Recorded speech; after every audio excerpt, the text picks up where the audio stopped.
Assalamualaikum warahmatullahi wabarakatuh. Selamat pagi teman-teman. Di sini kami dari kelompok 9 mata kuliah Psikologi Sosial dengan tema kepemimpinan. Perkenalkan, nama saya Fajrian Fakih Nugroho dengan nomor NIM 05. Saya Adira Amanda dengan NIM 17 dan teman kami yang berhalangan untuk hadir, Erik dengan NIM 23. Di sini kami akan sedikit berbincang-bincang. Apa sih itu kepemimpinan ya kan? Ya betul banget. Jadi di sini kita akan mengulik sedikit apa itu kepemimpinan. Dijelaskan ke Mas Fajri? Ya, kira-kira ya, kepemimpinan itu yang pasti bisa memimpin. Tuh, jadi kepemimpinan itu adalah mungkin bisa dibilang bakat juga ya, karena dia itu sudah harusnya tertanam di dalam diri. Untuk definisinya sendiri, kepemimpinan adalah strategi untuk dapat mengontrol kelompok dalam mencapai suatu kesuksesan. Kira-kira nih Kak nih, yang dipimpin ini kelompok apa ini? Kelompoknya itu banyak, misalnya dari dalam suatu kelompok kecil, contohnya rumah tangga. Nah, rumah tangga itu kita punya namanya pemimpin, itu kepala rumah tangga atau mungkin diambil alih oleh laki-laki. Kemudian dalam organisasi kita juga ada namanya ketua. Tentunya kita tidak akan sendiri karena kita akan ditemani narasumber yang tentunya menjadi ahli dalam bidang kepemimpinan. Oke teman-teman, jadi langsung saja kali ini kita kedatangan narasumber spesial kita yang tentunya ahli dalam bidang kepemimpinan, yaitu Mas Rehan Asfi selaku Presiden Badan Eksekutif Mahasiswa Fakultas Psikologi Universitas Hang Tuah Surabaya periode 2024-2025. Jadi gimana kabarnya Mas Rehan? Halo, kabar aku baik. Alhamdulillah. Iya. Sekarang kesibukannya apa Mas Rehan? Sekarang kesibukannya kuliah, organisasi, kemudian cari relasi. Gitu. Sebelum kita ngobrol ke kepemimpinan nih Mas, Ya, bisa diceritakan sedikit latar belakangnya Mas Rehan ini bagaimana? latar belakang saya ya, dalam konteks apa dulu ini? Untuk keluarga mungkin bisa jadi. Oke, saya dua bersaudara. Saya anak pertama, saya punya adik satu. Kemudian saya dituntut berkuliah, menyelesaikan studi hingga lulus. Namun saya tidak ingin meninggalkan studi tersebut sehingga saya berkarya dalam kuliah. Mungkin ada kayak keluarga yang beranggotakan TNI atau polisi gitu. Orang tua saya ayah polisi, TNI. Ya. Nah, mungkin dari situ ya Kak Rehan. Gaya kepemimpinan Kak Rehan ini mengikuti orang tua yang seperti TNI atau bagaimana? Cara sendiri gitu. Untuk gaya kepemimpinan sepertinya lebih condong ke cara sendiri. Karena dari beberapa gaya kepemimpinan saya menempatkan bahwa saya harus ada di setiap gaya kepemimpinan yang ada. Soalnya kalau saya ada di salah satu gaya kepemimpinan sepertinya kurang lengkap untuk melengkapi gaya kepemimpinan yang bagus. Jadi semua gaya kepemimpinan dari demokratis dan lain-lain itu saya pelajari. Gitu. Jadi bisa dibilang kalau gaya kepemimpinannya Mas Rehan ini situasional ya? Situasional, betul. Kan melihat jabatan Mas Rehan di dan kan sebagai presiden itu sebenarnya apa sih motivasi besarnya untuk menjadi presiden? Apakah memang motivasi diri atau mungkin ada tekanan dari lingkungan sosial untuk menjadi presiden itu tadi? Oke, kalau bicara tentang motivasi saya kenapa saya dulu mencalonkan diri sebagai presiden, saya kan awalnya memang pengen cepat lulus tepat waktu. Tapi dari saya sendiri memang ada keinginan untuk dimanapun saya tinggal, saya ingin tempat yang saya tinggali itu bagus. Nah, maka dari itu saya mencari apa sih yang bisa saya baguskan di tempat yang saya tinggali. Oh, ada nih organisasi, saya mau mencalonkan menjadi presiden. Berarti memang dari awal sudah ada motivasi diri untuk berkontribusi dengan dunia fakultas. Dalam memimpin organisasi nih Mas, sebagai presiden ya, kan anggota-anggotanya itu juga banyak pemikiran-pemikiran. Nah, caranya Mas Rehan dalam berorganisasi ini untuk mengatasi perbedaan pemikiran itu bagaimana? Untuk dalam satu tujuan yang sama. Perbedaan pemikiran itu pasti dan akan ditemui di dalam organisasi. Apalagi dalam psikologi juga kita diajarkan kan bahwa manusia itu adalah makhluk sosial. Manusia juga punya pemikiran yang berbeda-beda. Saya pun sama kalian juga sama kan, beda kan pemikirannya. Maka dari itu saya di BEM berlagak seperti orang yang netral. Saya tidak mendahulukan kepentingan saya, tapi saya mendahulukan kepentingan bersama. Maka dari itu saya berhati-hati dalam mengambil keputusan. Saya melihat anggota saya, sumber daya mahasiswa yang saya miliki itu seperti apa dulu. Baru saya bisa memutuskan suatu keputusan. Jadi gak sewenang-wenang saya pengennya kayak gini, harus kayak gini, enggak. Jadi saya lihat dulu sumber daya mahasiswa saya mampu nggak kalau saya tuntut seperti itu. Jadi agar juga mereka itu enak kerjanya. Karena sejatinya manusia pun, mahasiswa pun juga kalau terlalu dituntut terus-menerus untuk mengikuti kemauan orang lain kan nggak enak kerjanya. Jadi untuk memperbagus kinerja dari Badan Eksekutif Mahasiswa, saya memilih untuk saya menjadi penengah. Jadi saya bisa masuk ke pemikiran anggota saya yang A, yang B, yang C. Jadi saya merangkum semuanya, terus saya mengumpulkan. Tentunya dalam berorganisasi sendiri kan tidak lepas dari yang namanya konflik internal. Entah itu konflik dengan individu ataupun konflik terhadap diri sendiri. Nah, itu bagaimana sih cara Mas Rian sendiri untuk mengatasi konflik tersebut? Oke. Kalau konflik kan, kalau kita bicara konflik itu, konflik adalah hal yang lumrah dalam suatu organisasi. Jadi organisasi itu nggak bakal bisa berjalan kalau nggak ada konflik. Justru adanya konflik itu kita bisa belajar. Banyak konflik yang udah datang di dalam organisasi, apalagi pasca saya menjabat, banyak sekali saya melihat dan konflik yang bermunculan tuh banyak. Tapi gimana caranya saya bisa mengatasi konflik tersebut? Itu emang PR saya. Jadi saya mengalah sama konflik yang saya punyai, sambatan yang saya punyai, saya mengalah demi kepentingan bersama. Jadi saya tetap mengusahakan kepentingan bersama itu tadi. Jadi segala bentuk konflik saya usaha mungkin untuk segera menyelesaikan itu, segera meruluskan. Lewat apa? Lewat musyawarah bersama. Jadi gak semenang-menang saya menyelesaikan konflik itu sendiri tanpa adanya musyawarah bersama. Jadi saya cari titik permasalahannya itu seperti apa, kemudian saya berikan juga insight untuk mereka. Gimana sih plusnya kalau mereka berpikiran kayak gini, gimana minusnya kalau mereka berpikiran kayak gini, hingga alhasil di akhir itu mereka bisa menyadari dan bisa berpikir bahwa konflik yang mereka timbulkan itu memang tidak baik bagi berjalannya organisasi. Jadi itu kalau kita menemukan konflik itu usahakan hadapi konflik itu, Pak. Jangan malah ada konflik nih, kalian udah minder, udah melepaskan, udah lepas tanggung jawab karena ada konflik itu udah ngerasa capek dan lain-lain. Jangan. Jadi kalau ada konflik ya hadapi, karena sejatinya konflik itu adalah pembelajaran, hasilnya kayak gitu. Dari konflik juga saya bisa belajar bahwa kedepannya mungkin kita bisa mengurangi hal tersebut karena berdamainya kayak ini. Dari yang disampaikan Kak Ren tadi yang menengahi konflik kan memegang status sosial sebagai presiden kan? Ya. Nah itu mempengaruhi nggak dari pandangan Kak Rehan sebagai kayak merespon ide atau perintah dari Kak Rehan untuk anggota-anggota yang di bawah?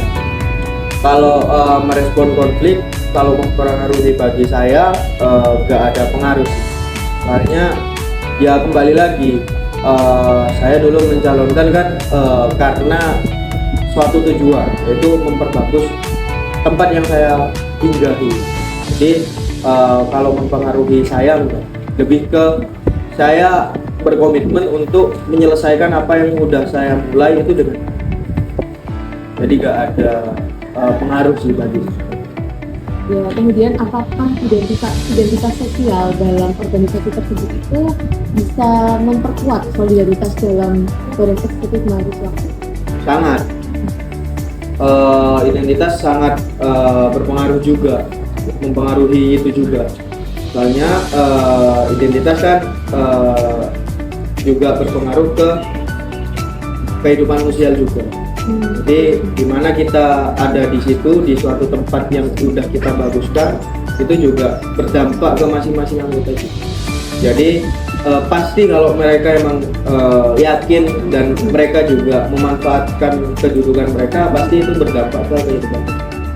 Di BEM kan kita kan diajarkan untuk berorganisasi. Kalau bilang BEM itu harus dituntut jadi orang yang terbaik, itu bukan. Jadi Badan Eksekutif Mahasiswa itu adalah langkah pertama kita sebelum memasuki dunia kerja, sebelum kita memasuki apa aja kendala di dunia dari Badan Eksekutif Mahasiswa itu.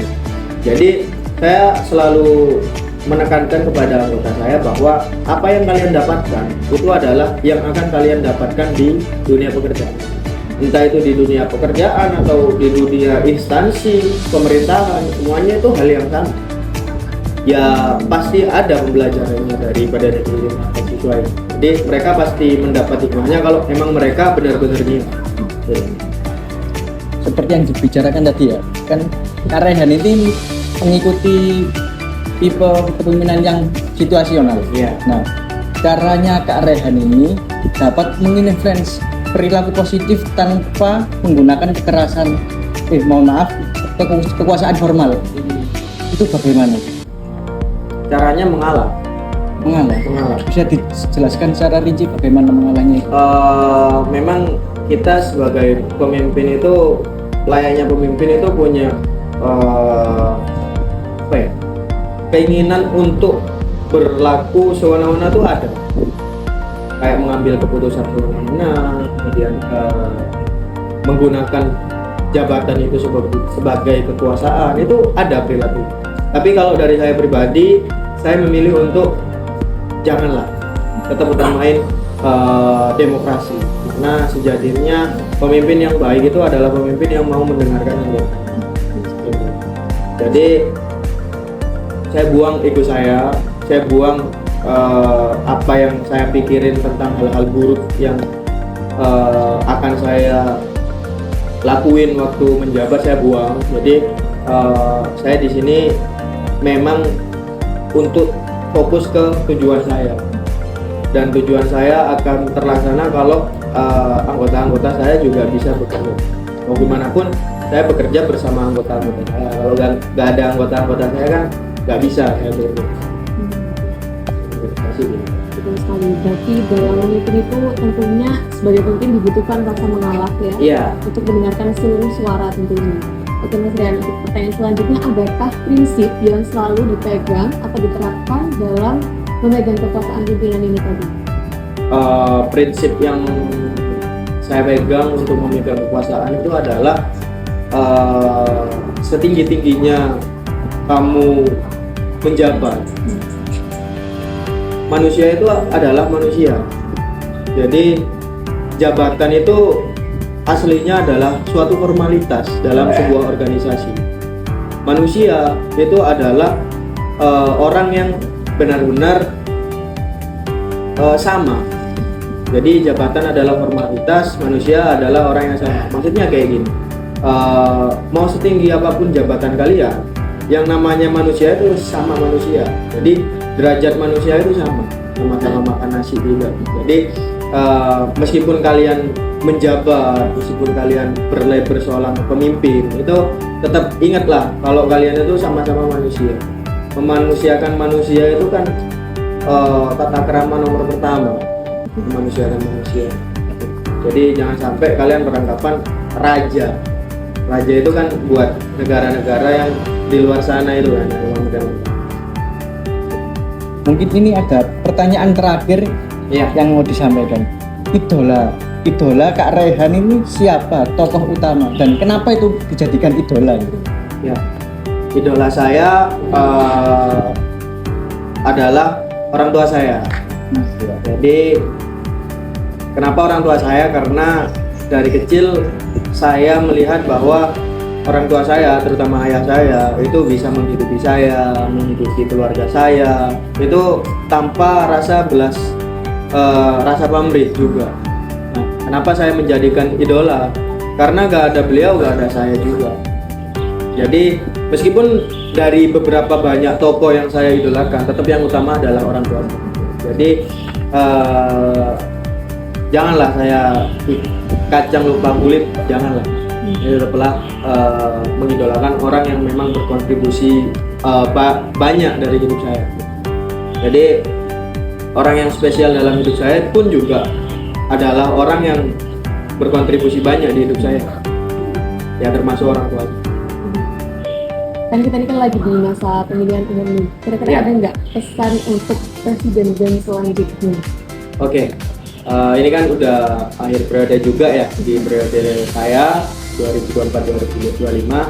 Pastinya juga sebentar lagi saya akan digantikan oleh pemimpin yang baru juga. Pesan saya adalah satu, siapapun nanti pemimpinnya, jadilah pemimpin yang benar-benar mengabdi untuk membaguskan rumah yang ingin kalian singgahi. Itu aja. Kenapa kok kayak gitu? Kenapa kok gak panjang? Karena kalau kalian ada niat untuk hal itu, pasti beberapa cara, bermacam-macam cara itu pasti akan dilakukan pemimpin selanjutnya. Dan itu juga aslinya yang saya takutkan sampai sekarang. Saya takut orang selanjutnya adalah orang yang tidak benar-benar ada niatan untuk mengabdi ke rumahnya sendiri. Saya takut kayak gitu. Tapi mau gimana pun ya saya harus trust, saya harus percaya juga. Mau gimana pun saya hanya 1 tahun, saya gak bisa nambah tahun, saya gak bisa menjabat lagi, saya gak bisa. Resolusi juga kan harus dilaksanakan juga, pergantian juga harus dilaksanakan juga. Mau gimana pun saya harus, ya semoga lah